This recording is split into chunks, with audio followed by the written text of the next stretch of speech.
اخباركم ايه يا شباب وعاملين ايه؟ وحلقه جديده النهارده يا كابتن زهرانجو في الموسم الجديد. انا مش قادر اصدق نفسي، اخيرا الفانتزي هيرجع واخيرا هنستمتع مره تانية. اخبارك ايه يا كابتن زهرانجو؟ وحشني جدا وانت والله. اكتر يا كابتن نونو، ده انا بدور عليك بقالي نص موسم تقريبا. انت فين يا عم؟ وحشني جدا الغيبه غيبنا جامد قوي والله، بس صدقوني يعني ناس كتير قوي سالت علينا والله بجد، يعني كان غصب عننا الفتره اللي فاتت. ان شاء الله باذن الله يعني نحاول الفتره الجايه بقى نبقى معاكم على طول، ودايما يعني حلقات بقى التوقعات الكمبيوتر وحلقات الاستخبارات عاملين لكم ان شاء الله كده مجموعه من المفاجآت، يا رب تعجبكم. ويعني استنونا كده باذن الله الفتره الجايه ان شاء الله. ان شاء الله. ومبسوط طبعا اخيرا كده ان احنا يعني رجعنا مع بعض تاني كده في حلقة. يعني بقالنا كتير كل واحد بيعمل حلقات لوحده، الناس فاكرانا ان احنا متخاصمين ولا حاجة. لا يا جماعة، هي ظروف بس، وبنحاول على قد ما نقدر، وان شاء الله كده زي ما كابتن نونو بيقول. ويعني ان شاء الله كده موسم سعيد على الجميع، وان شاء الله نحاول على قد ما نقدر ان احنا نفيدكم كده ونكون معاكم على طول يعني. وحشتونا جدا جدا جدا يعني. طيب عندنا كلام كتير قوي النهارده يا كابتن زهرانجو. طبعا يعني الاستعدادات كده خلاص، الدوري خلاص بعد ايه كلها ساعات باذن الله يعني، وخلاص كل واحد بيظبط فرقته. فخلينا على طول كده يا كابتن زهرانجو ندي التبس الاخيره، وندي كده المعلومات المهمه والاخيره كده في اخر التوقيتات دي. بصراحه يعني احنا هنقعد بقى نتكلم من زمان، لا احنا جايين نتكلم في الخلاصه على طول، وقبل ما الدوري يبدا كده على طول وكل واحد يظبط فرقته. فخلينا كده نبدا باول حاجه. كابتن زهرانجو النهارده تقول لنا كده ايه اهم النصايح في اول الموسم؟ بص يا كابتن نون، يعني دايما يعني طبعا في اول الموسم بيبقى فيه تحدي كبير قوي ان مفيش معلومات، فبالتالي انت بتعتمد اكتر، معلوماتك بتعتمد على اللي حصل في الموسم اللي فات، وطبعا البري سيزون يعني. بس لو انت اتكلمت على الموسم اللي فات او اخر موسمين بالذات، هتلاقي ان الموسم كان ليه طابع هجومي. وبالذات الموسم اللي فات، خليني اقول لك كده ان انت لو بصيت على اعلى 5 لعيبه من كل خط، يعني في الدفاع وفي النص وفي الهجوم، اعلى 5 لعيبه جابت نقط من كل خط، هتلاقي ان خط النص يكسب. يعني اعلى 5 لعيبه في خط النص عندك كان صلاح مظبوط. واوديجارد وراشفورد وساكا ومارتينيلي، مجموع نقطهم 1056 نقطه.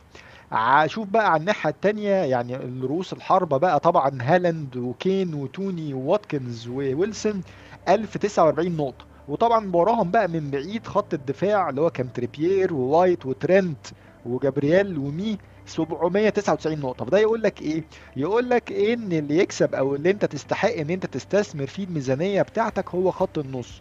وطبعا انسب فورميشن، وبالذات ان في يعني خيارات كتيرة قوي ورخيصة، يعني في رينج مثلا اللي هو ال6.5 لغاية ال9 مليون، عندك مش اقل من 10 تشويسز او 10 خيارات، كلهم اساسيين، كلهم نجوم في فرقهم، كلهم عملوا كويس قوي في الموسم اللي فات، وكلهم كمان او اغلبهم عاملين كويس كمان في البري سيزون، واغلبهم كمان عنده ماتشات كويسة على الاقل في اول 4 ل6 اسابيع. فبالتالي ده يقول لك ان انت تستثمر قوي في خط النص، تركز قوي في خط النص. الفورميشن بتاعك او البادجت بتاعتك ان انت ممكن تلعب يعني الفورميشن الاساسيه او المثاليه بالنسبه لي في موسم زي ده، نظرا للخيارات ونظرا للاسعار ونظرا زي ما احنا بنقول كده الانديكيتور او الاتجاه اللي هو موسم هجومي وبالذات خط النص، هو ان انت تلعب 5 في خط النص، يعني 3 ورا وخمسة في النص واثنين قدام. او لو مش عايز تلعب 5، على الاقل تلعب 4 في خط النص. وده كمان نظرا لان خط الهجوم يعني هتلاقي فيه اوبشنين بس هم اللي غاليين، كين 12 ونص وهالاند 14، واستحالة ان انت تجيب الاتنين مع بعض، يعني واحد فيهم وبالذات هالاند. لكن الباقي هتلاقي ان هو في كام تشويس منهم، اتنين اتصابوا اللي هو خيسوس ونكونكو. دول كانوا يعني الواحد كان يعني معتمد عليهم في رينج مثلا 7.5 ل8، وهتلاقي ان مفيش خالص من ال8.5 ل12 مليون، مفيش حد اصلا. عناصر الهجومية مش كتير قوي، واللي انت ضامنها غالية، فبالتالي الانسب لك كخيارات وكنقط وكاتجاه وكمنطق هو خط النص. دي كده اول حاجة. طيب زي ما احنا بنتكلم ان الفورميشن الامثل هو ان انت تستغل خط النص على قد ما تقدر. الحاجة الاولوية 3-5-2 او 4-4-2 او 4-5-1. طيب لو انت بتتكلم بقى على التيبس زي ما انت بتقول، خلينا كده نتكلم سريعا. اول حاجة تحاول في اول الموسم ان انت ايه، البادجت بتاعتك ال 100 مليون على الاقل كده تبقى سايب نص مليون كده في الحصالة على جنب، عشان ايه؟ برضو في اول الاسابيع لسه بتجمع معلومات، عشان لو انت محتاج فلوس او عايز تابجريد حد او بتاع، يبقى معاك نص مليون كده على جنب، ما تحتاجش او تتزنق ان انت تخسر لعيب على الفاضي او تخسر 4 نقط بالسالب على الفاضي وانت لسه في اول الموسم. تاني حاجه خلي فرقتك بالانسد، او خلي فرقتك متوازنه، خلي فرقتك فيها مرونه في الفورميشن، يعني على اساس لو حد اتصاب او بتاع انت طبعا ليك استراتيجي واضحه 3 5 2، لكن ممكن في وقت من الاوقات ان انت تقلبها 4 4 2 او 4 5 1 حسب الايه حسب الظروف ساعتها او كده. دي حاجه. الحاجه التانيه ما توزعش الميزانيه بتاعتك بزياده، يعني ما تبهوأهاش، ما تخليهاش مبهوأه. بمعنى ايه؟ انت عندك طبعا اتنين ولا حاجه بريميوم، ما تزودش عن كده، عندك اتنين ديفرنشال، وعندك الباقي اللي هو مثلا ايه، في كل خط انت عامل حسابك ان مثلا في حد في خط النص مثلا 12 مليون او 12 ونص، في حد في خط النص او اتنين اللي هم في رينج مثلا من ايه، من 7 ونص ل 9، في حد 6 ونص، امم. في حد 5، بحيث ان انت يبقى عندك المرونه. اللي هو بتاع 6 ونص مثلا ميتوما ما عملش كويس او اتصاب، ممكن تغيره بمومبومو، او مثلا راشفورد 9 ما عملش كويس، ممكن تغيره ببرونو. يبقى عندك، او مثلا بفودن او بماديسون اللي هم اقل او في نفس الرينج اللي ايه، من 7 ونص ل 9.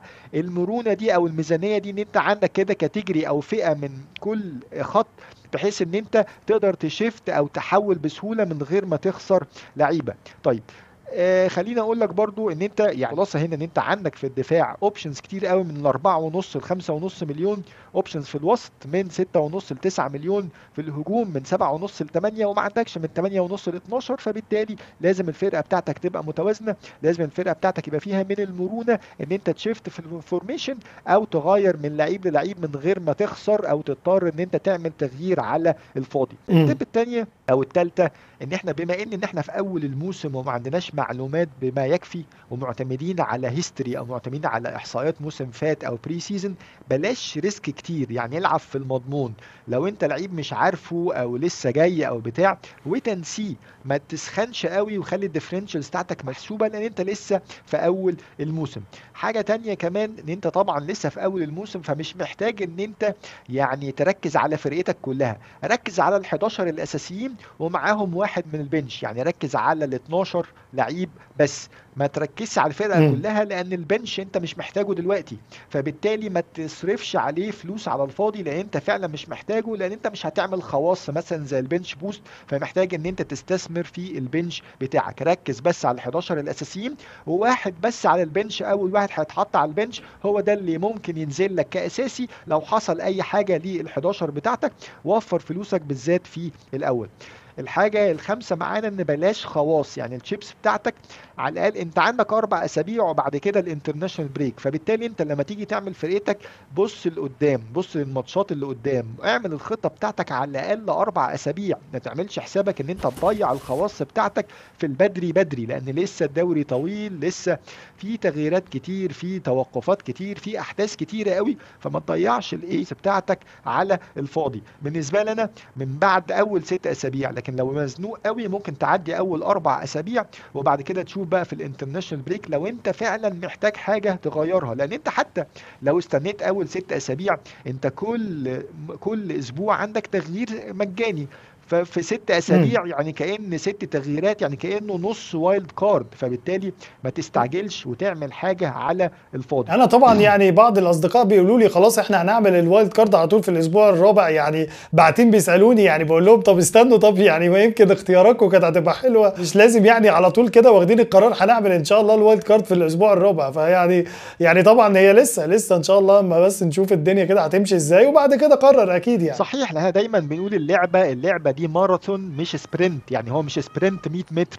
لا ده ماراثون امم. طويل قوي. فبالتالي لو انت حتى عملت حاجة او البلان بتاعتك انت بتعملها لكام اسبوع قدام، ما ينفعش تبص تحت رجليك، لازم تعمل البلان بتاعتك ل4 6 اسابيع قدام. طيب عندنا ايه كمان؟ عندنا فكرة ان انت طبعا الفانتسي بتلمت عدد او اكتر، العدد الاقصى من اللاعب من نفس الفرقة او لعيبة من نفس الفريق ل3، فاستغلهم كويس، بالذات الفرق الكبيره او الفرق اللي انت هتعتمد عليها. يعني ايه مثلا؟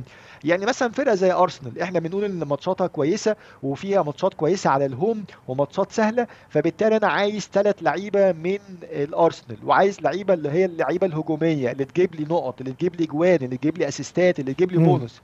عندي مارتينيلي، عندي ساكا، عندي اوديجارد، كان قبل كده خيسوس قبل ما يتصاب، عندي تروسرد، عندي في الدفاع وايت، عندي صليبه، عندي جابرييل. فما تجيش في النص بقى وتقشر معاهم رامزديل، لان هو في الاخر حارس مظبوط. مرمى. انا شايفه مثلا عند مم. 20 ولا 22% من الايه، من لعيبه الفانتسي. فبالتالي ليه تضيع على نفسك فرصه ان انت تجيب ثلاثه من اللعيبه اللي هي ممكن يعملوا لك حاجه او يعملوا لك فارق هجومي، عن انت تجيب حارس مرمى ليه اوبشنز كتير قوي في نفس الفئه السعريه او اقل او اكتر، اللي ممكن يعملوا لك نفس المردود. فما تضيعش على نفسك فرصه زي دي.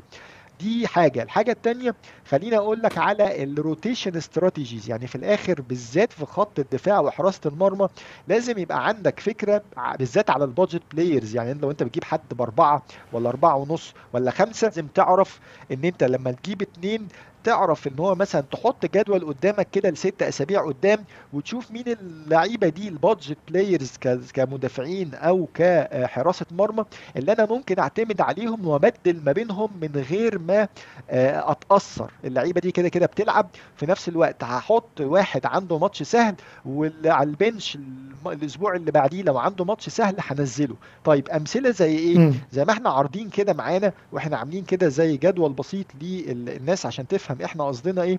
هي استراتيجيه مدوره في الدفاع او حراسه المرمى، فبالتالي انت ممكن تعملها ما بين ايه وايه. احنا حاطين قدامنا مثلا دلوقتي من ماتشات فرقتين من الاسبوع الاول للاسبوع السادس. هتلاقي مثلا فرقه زي برايتون مع استون فيلا. برايتون مع استون فيلا، هتلاقي برايتون مثلا في الاسبوع الاولاني عندهم لوتون هوم، فطبيعي ان انا هلعب مم. حد من دفاع برايتون.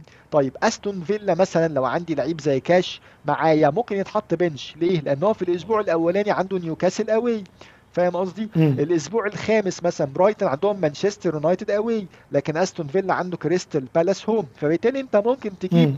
اتنين بادجت ديفندرز او حتى جول كيبرز من الفرقتين، وتدور او تعمل روتيشن ما بينهم حسب الماتش. مم. سواء مثلا استون فيلا عنده في الاسبوع الاولاني ماتش صعب، فهلعب باللعيب بتاع برايتون اللي عنده ماتش سهل قدام لوتون، وتفضل تدور او تعمل روتيشن ما بينهم. عندنا الامثله مم. برايتون مع استون فيلا، او برايتون مع نيوكاسل. وعندك كمان استراتيجيز للروتيشن لخط الدفاع او حراسه المرمى تشيلسي مع نيوكاسل. وعندك برضو كريستال بالاس مع بيرنلي. وعندك ايفرتون مع لوتون، وايفرتون مع لوتون سيتي تنفع يا اما في حراسه المرمى او في الدفاع في البادجت ديفندرز او في البادجت جول كيبرز.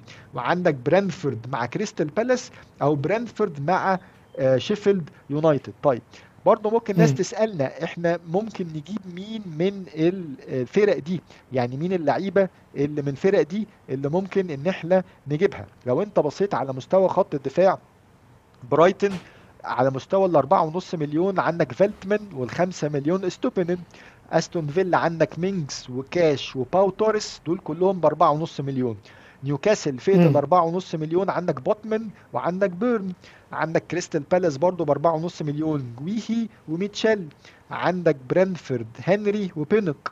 عندك ايفرتون تاركويسكي وميكولينكو. عندك لوتون سيتي عندك اللي هو بيل، وعندك كابوري.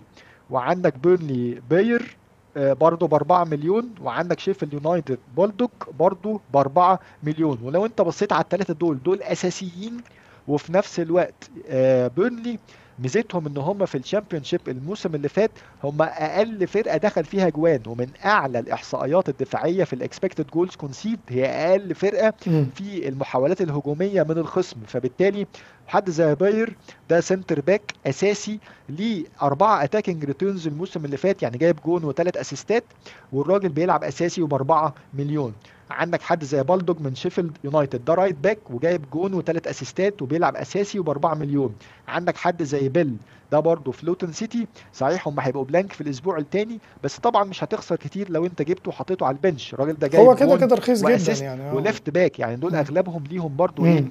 محاولات مم. هجوميه، غير كابوري برضو اللي في لوتون سيتي والراجل وينجر باك، ودول كل دوم ليهم محاولات هجوميه كويسه. لو انت بصيت على تشيلسي في 4.5 مليون عندك كولويل وعندك بادياشيل، طبعا في فئه ال5.5 مليون تشيلويل وبعد كده جيمس، بس احنا بنفضل تشيلويل لان جيمس دايما معرض للاصابه. واصابات وتشيلويل للهبل. بالظبط اه. عنده محاولات هجوميه اكتر مم. بكتير، والراجل متالق جدا في البري سيزون، تقريبا جايب جون و2 اسيست.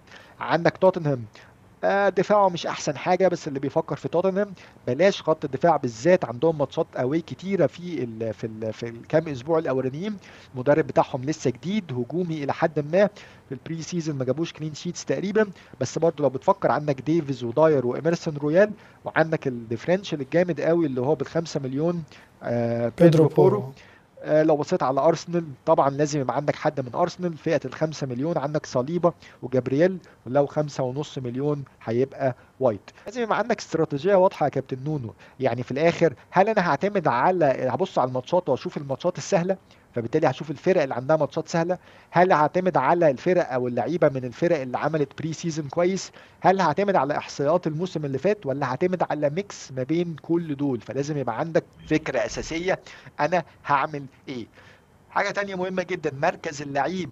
في تغييرات بتحصل في الفانتسي على مستوى مراكز اللعيبة، فلازم اركز مثلا اللعيبة اللي هي في الملعب بتلعب خط هجوم وفي الفانتسي اتغيرت لخط النص، دي لعيبة جامدة جدا او مهمة جدا. ليه؟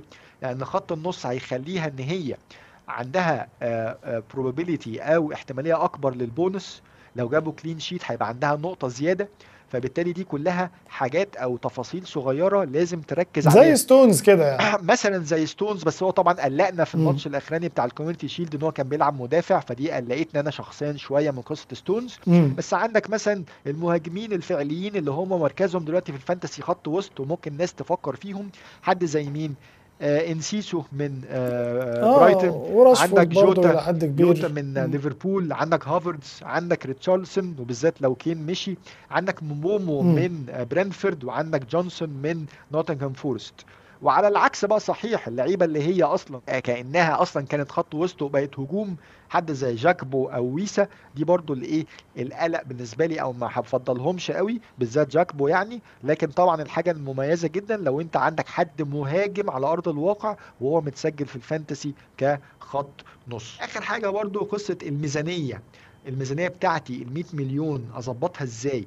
في الاخر احنا برضو عندنا كده زي جدول صغير مبين لنا الميزانية، يعني الميزانية بتاعتنا توزيع الميزانية تبقى عاملة ازاي. وعاملينها برضو ميزانية 1 وميزانية 2 وميزانية 3. ميزانية 1 برضو زي ما احنا عارضين كده، هتلاقي فيها توزيعة حراسة المرمى 8.5 مليون، وبعد كده خط الدفاع توزيعته ازاي، خط النص توزيعته ازاي، وخط الهجوم توزيعته ازاي. ودي ميزانية 1 دي اللي هي اكتر فورميشن لايق عليها، اللي هي 3-5-2. وبرضه ميزانية 2 وميزانية 3، والتوزيعة بتاعت ال 100 مليون على كل خط ممكن تمشيها ازاي، وانسب فورميشن ليها برضه للناس اللي هي لو حابة تستفيد او تسترشد بيها.